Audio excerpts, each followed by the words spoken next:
અને ભલામણ હજી તો એવું ભાઈકી જેવું આજ ભાઈકું ને ભલામણ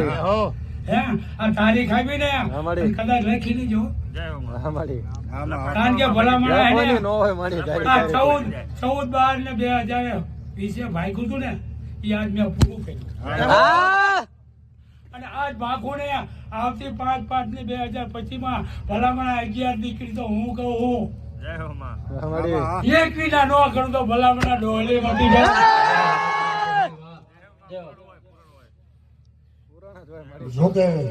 મારું ધર્મ આવ્યો મારી ડોહોલી બેઠી હોય અને બાપ આ ગરીબ ભૂવો રહ્યો ને એને પાણી એનું ધર્મ છે મારું બાપ અને આજ જે પ્રસંગ કર્યો છે અને અમારી ભગવા ભેખની મેળી તો ન્યા લગીને કે એ મારા ભુવા આ તારા પ્રસંગના ટીમે જો હું ડોહોલી પહોંચે એ ખોખરી લાકડી લઈને જો આટો મારવા આવું નહીં ને કોઈ ના કોઈ સ્વરૂપે